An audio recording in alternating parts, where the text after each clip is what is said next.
สวัสดีค่ะทุกคน วันนี้เราจะเรียนคำศัพท์เกี่ยวกับสนามบินด้วยกันนะคะ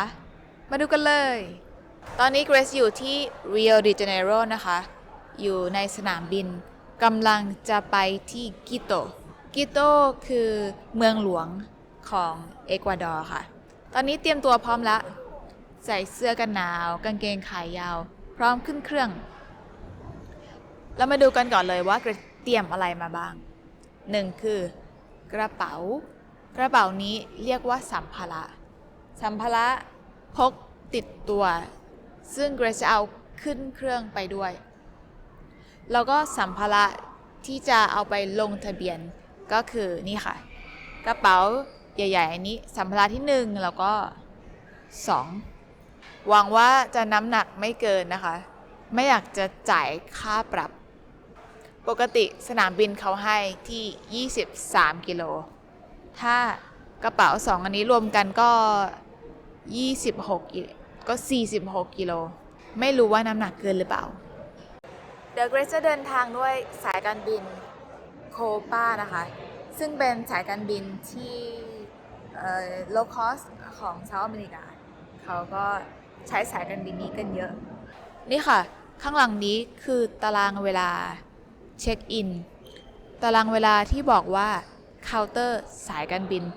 เปิดเมื่อไหร่ดูเคาน์เตอร์นู้นนะคะนั่นคือสายการบินอื่นมีคนเยอะมากเลยต่อคิวกันเยอะมากเลยแต่ว่าสายการบินที่เกรซจะนั่งไปเอกวาดอร์เรียกว่าโคปาไม่มีคนเลยค่ะดูสิ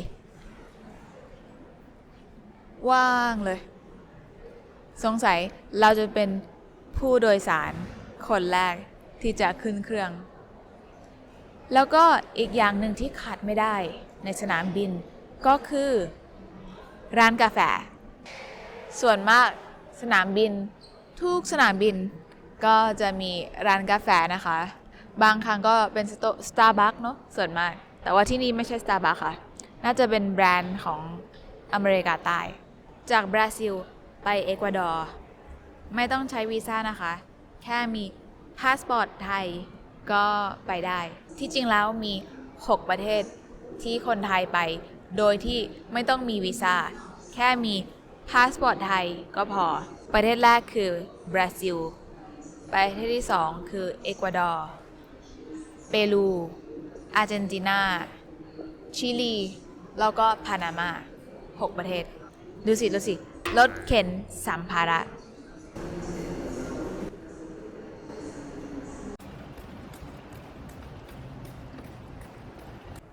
ตอนนี้เกรซอยู่หน้าประตูขาออกไปต่างประเทศนะคะกำลังจะเดินผ่านจุดตรวจกระเป๋านะคะแต่ว่ามีพนักงานคนหนึ่งไม่ยอมให้ถ่ายนี่คือร้านขายสินค้าปลอดภาษีนะคะแต่ว่าคนไทยส่วนมากก็เรียกง่ายๆใช้ภาษาอังกฤษว่า duty free ในนี้ก็จะมีขายขนมขายช็อกโกแลตขายเครื่องสำอาง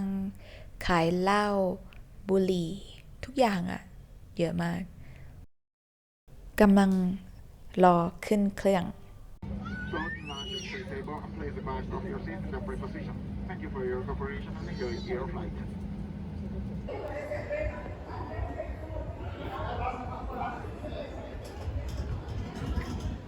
ตอนนี้อยู่ที่สนามบินของพานามาค่ะ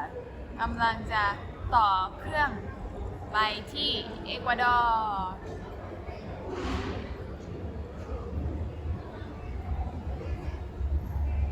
ที่อยู่ด้านหลังเกรซตรงนี้ก็คือเคาน์เตอร์แลกเปลี่ยนเงินตรานะคะถ้าใครมีดอลลาร์อยากเปลี่ยนเป็นเงินเยนของญี่ปุ่นก็เปลี่ยนได้ยูโรเปลี่ยนเป็นเงินบาทก็ได้แต่ว่าที่นี่น่าจะไม่มีเงินบาทนะคะแต่ว่าเราไม่ต้องแลกเพราะว่าอะไรเพราะว่าที่เอกวาดอร์เขาใช้ดอลลาร์อเมริกากันตอนนี้พูดอะไรลำบากมากเลยนะคะเพราะว่ามีประกาศอะไรเยอะมากเลยเสียงดังด้านซ้ายก็มีห้องน้ำนะคะห้องน้ำผู้ชาย แล้วก็อันนี้มีห้องรับรองแขก VIP ก็ส่วนมากจะเป็นคนที่ซื้อตั๋วเครื่องบินแบบชั้นแพงที่สุดหรือว่าชั้นธุรกิจที่จะมีห้อง VIP หรือว่าคนที่ใช้เครดิตการ์ดดีๆนะแต่ว่าเกรซซื้อแค่เป็นแบบชั้นถูกสุดชั้น Economy ก็เลยไม่มีห้อง VIP ต้องนั่งรอสำหรับอาหารเช้าวันนี้เกรซเลือกเป็น Subway นะคะเห็นไหมซื้อมาขนมปังเห็นว่าสนามบินทุกที่ที่เคยไปมี Subway หมดเลยนะคะก็ Subway เป็นอาหารโปรดของเกรซเวลาที่ต้องรอในสนามบิน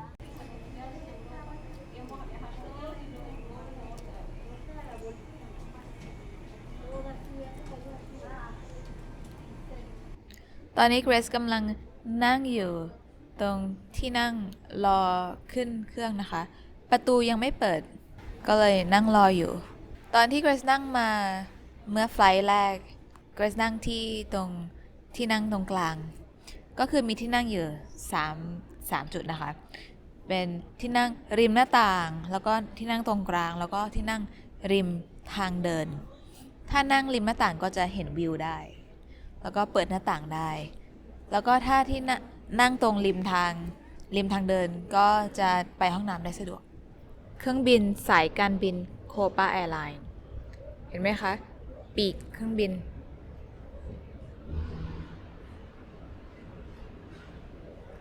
แล้วก็ตัวเครื่อง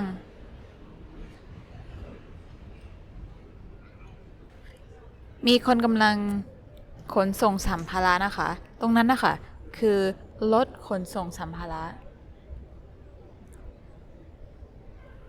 เวลามีคนมาลงทะเบียนกระเป๋าเรียบร้อยแล้วทุกคนรอขึ้นเครื่องแล้วก็จะมีคนที่เขาทำงานนี่แหละค่ะเขาเอากระเป๋าขึ้นบนรถขนส่งสัมภาระแล้วก็เตรียมตัวเอาขึ้นเครื่องตอนนี้กำลังรอขึ้นเครื่องที่2นะคะต่อจากพานามาไปกิโตแล้วก็ด้านบนเห็นไหมคะมีร้านอาหารด้วยมีเหมือนกับฟู้ดคอร์ทเรามาเรียนคำศัพท์จากตั๋วเครื่องบินกันนะคะนี่คืออะไรคะตั๋วเครื่องบินหมายเลขเที่ยวบินคือ CM 872มาจาก Rio de Janeiro ถึงพานามาที่นั่ง 24E ขึ้นเครื่องเริ่มขึ้นเครื่องได้ตอน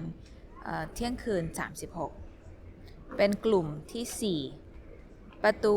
B42 Terminal 1นะคะนี่แต่ว่าไม่ได้เขียนไว้มี QR code ด้วยเห็นไหมแล้วก็อันนี้คือสายการบินอะไรสายการบินโคปาแอร์ไลน์ตอนนี้เกรซกำลังเดินมากำลังจะขึ้นเครื่องนะคะมองไปด้านขวาด้านซ้ายมีหัวเครื่องบินแล้วก็ตอนนี้เดี๋ยวต้องเอาตั๋วเครื่องบินให้กับแอร์โฮสเตสนะคะเขาจะบอกว่าเราต้องไปนั่งที่ไหนตอนนี้กำลังเริ่มมีคนเข้ามาเรื่อยๆนะคะแล้วก็กำลังเอากระเป๋าขึ้นไปวางบนตู้เก็บกระเป๋าที่อยู่เหนือศีรษะก่อนเครื่องจะออกนะคะต้องรัดเข็มขัดนิรภัยแล้วก็เอาที่นั่งเอนลงไปข้างหลังเอากระเป๋าที่ติดตัวมาวางไว้ใต้เก้าอี้ตอนนี้เครื่องบินกำลังถอยหลังนะคะไปจุดเตรียมตัวที่จะบินเครื่องบินกำลังไปสปีดเร็วขึ้นแล้วก็ตอนนี้ขึ้นไปบนท้องฟ้าแล้ว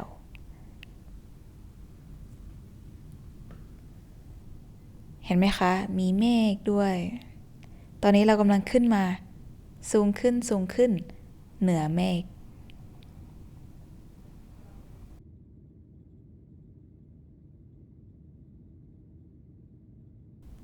หวังว่าจะไม่มี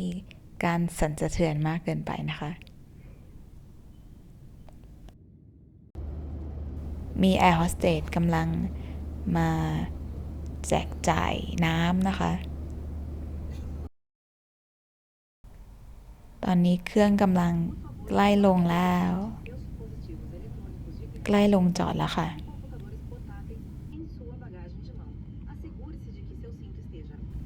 เห็นภูเขาที่มียอดเป็นสีขาวๆไหมคะ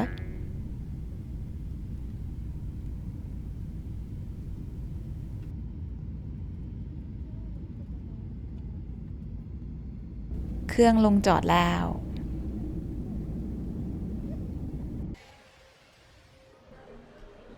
มาถึงแล้วนะคะที่นี่กิโต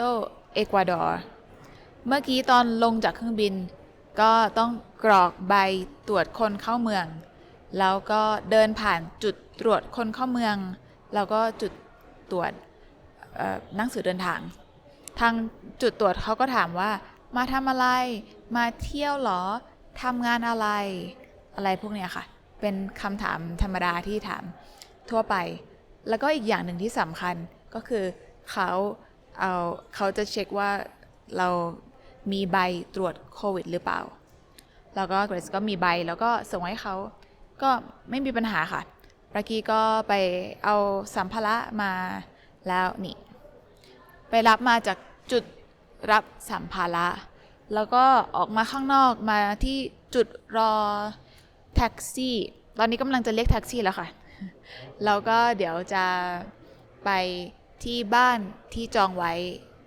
ที่เป็น Airbnb อยู่ในใจกลางเมืองของกิโตค่ะตั้งแต่จุดเริ่มต้นของทริปนี้ถึงตอนนี้ผ่านมาประมาณ13ชั่วโมงเหนื่อยมากค่ะแล้วก็ยังไม่ได้นอนเลยสักงีบก็เดี๋ยวจะรีบไปที่ Airbnb เราก็จะพักสักงีบนะคะขอบคุณมากนะคะทุกคนที่ดูวิดีโอนี้แล้วก็ถ้าชอบก็กดไลค์แล้วก็ subscribe ให้เกรซด้วยนะคะบ๊ายบายสวัสดีค่ะ